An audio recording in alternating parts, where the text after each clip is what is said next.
আপনি শুনছেন আর্টিকেল 371 এর ভয়ঙ্কর গল্প ছায়াগাঁও, এক অভিশপ্ত গ্রাম যেখান থেকে একে একে হারিয়ে যায় সব শিশু।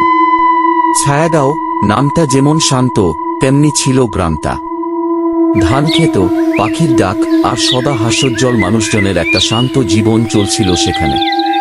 সবার মধ্যে ছিল একটা বন্ধনের সম্পর্ক, যেন একে অপরের পরিবারের সদস্য। একদিন হঠাৎ করেই সেই গ্রামে এক অচেনা বৃদ্ধ প্রবেশ করে। বয়স আনুমানিক ৭৫। তার একটি চোখ অন্ধ আর শরীর কাঁপতে কাঁপতে সে লাঠির ভর দিয়ে চলাফেরা করত। কেউ জানত না সে কে, কোথা থেকে এসেছে। কিন্তু অদ্ভুত ব্যাপার ছিল, সে প্রতিদিন গ্রামের ছোট ছোট বাচ্চাদের সাথে খেলত, না বলা যায় খেলার ভান করত। তার হাতের অদ্ভুত সব ইশারায় বাচ্চারা যেন কেমন একটা হয়ে যেত। কেউ কেউ বলতো বাচ্চারা ওর চোখের দিকে তাকালেই চুপ মেরে যেত। গ্রামের কয়েকজন সচেতন মানুষ যেমন হাসেন কাকু, আরজু মাস্টার, বৃদ্ধর আচরণে সন্দেহ করে এবং একদিন তাকে বাধা দেয়। তাদের সঙ্গে তর্ক বাঁধে বৃদ্ধর। সে তখন সবাইকে উদ্দেশ্য করে কাঁপা গলায় একটা কথাই বলে, তোমরা যাকে দোষী ভাবছ সেই তোমাদের রক্ষা করত, এখন তোমাদের রক্ষা করার কেউ থাকবে না। এই কথা বলেই সে হঠাৎ একদিন গ্রাম ছেড়ে চলে যায়।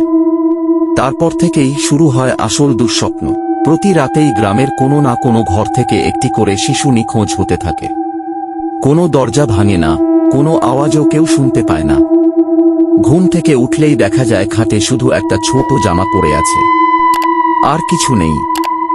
গ্রামের মানুষজন দিশেহারা হয়ে পড়ে, কেউ কিছু বুঝতে পারে না। তারপর একদিন একদল মানুষ রাতের অন্ধকারে গ্রাম ঘুরতে বের হয়। তাদের চোখে পড়ে গ্রামের একদম প্রান্তে বাঁশবন পেরিয়ে এক পুরনো ভাঙাচোরা বাড়ির উপর আলোর ঝলকানি। যদিও বাড়িটা বহু বছর আগেই পরিত্যক্ত ছিল এবং কথিত ছিল যে সেখানে নাকি কেউ থাকে না, কিন্তু সেদিন রাতের আলোয় দেখা যায় জানালার ফাঁকে এক শিশুর মুখ। ফ্যাকাশে, চোখ ফাঁকা, যেন শূন্যতায় তাকিয়ে আছে। গ্রামের সাহসী কয়েকজন লোক বাড়ির কাছে গিয়ে প্রবেশ করতে চায়, কিন্তু দরজার কাছে গেলেই অদৃশ্য এক শক্তি যেন তাদের পিছনে ঠেলে দেয়। কেউ ঢুকতে পারে না। একজন লোক সাহস করে দরজায় হাত দিতেই তার হাতটা কালো হয়ে যায়, নখ পড়ে যায়। গ্রামের এক বৃদ্ধা পরে বলেন, এই বাড়িটা সেই বৃদ্ধর বাড়ি ছিল, যাকে গ্রামের মানুষ একসময় আগুনে পুড়িয়ে দিয়েছিল কালাজাদুর অভিযোগে। কিন্তু সে মরেনি, নিজের আত্মাকে এই বাড়িতে বেঁধে রেখে চলে গিয়েছিল। আর এখন সে বাচ্চাদের নিয়ে আবার ফিরেছে।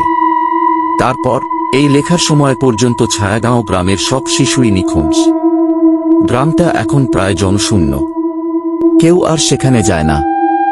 রাত হলে পাখিরাও ডাকে না।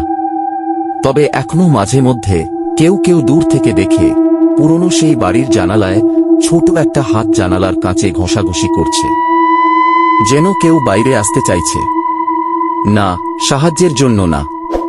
হ্যাঁ, তুমি ঠিকই ধরেছ, তোমাকে ডাকার জন্য। ছায়াগাঁও এখনো সব কথা বলেনি। সামনে আরো অন্ধকার অপেক্ষা করছে।